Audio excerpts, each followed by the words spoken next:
கர்த்தருடைய பரிசு நாமத்துக்கு மகிமையுண்டாவதாக. இந்த நாளில் ஒரு மங்களகரமான ஒரு பியூட்டிஃபுல்லாக கர்த்தர் உங்களோடு இடைப்படுகிறார். அது கேட்போம். இந்த பெரிய இழப்பை, உங்களுக்கு ஒரு பெரிய இழப்பு வந்து கவலைப்படாதுங்க. தேவன் உங்களுக்கான திட்டம் ஏற்கனவே வச்சுட்டார். உங்களுக்கான உயர்வை ஏற்கனவே வைத்துட்டார். ஏற்கனவே உங்களை பற்றி அவர் ஒரு திட்டம் பண்ணிட்டார்.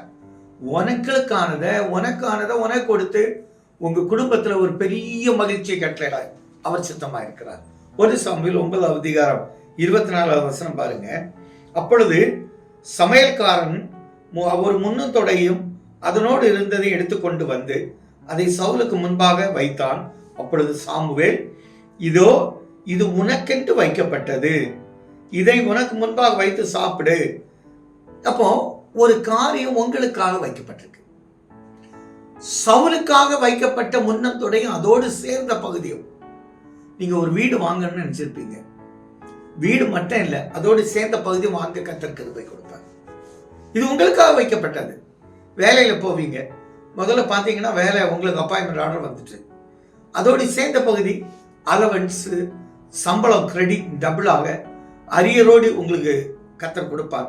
அதான் சொன்னால, அது உங்களுக்கு வைத்ததை இன்னொருத்தனுக்கு அல்ல, இது உங்களுக்கு வைத்தது உங்களுக்கு தான். கர்த்தர் உங்களை முன் குறித்தார், அது உங்களுக்கு என்று வைக்கப்பட்டது.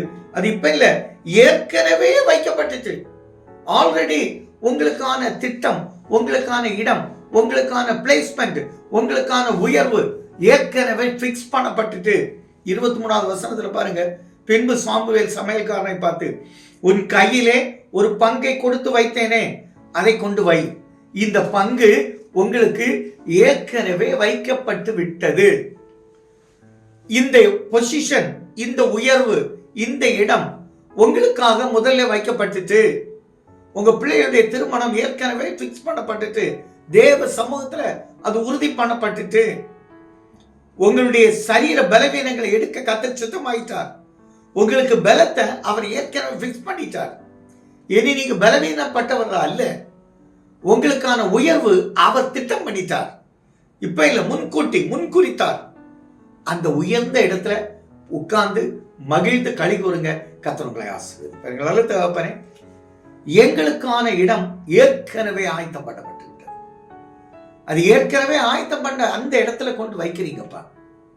அதை யாருக்கும் கொடுக்க மாட்டீங்க. எவ்வளவு போராட்டம் வந்தாலும் கொடுக்க மாட்டீங்க. போராட்டம் தானாய் போகும். ஆனா கர்த்தர் எங்களுக்குரியது எங்களுக்கு கொடுத்து நாங்க குடும்பமாய் கர்த்தரை துதிக்க என் தேவன் கிருபை கொடுத்து ராஜாவா இருக்க கர்த்தர் கிருபை கொடுத்து நன்மை செய்யும் நல்ல பிதாவே. ஆமென்.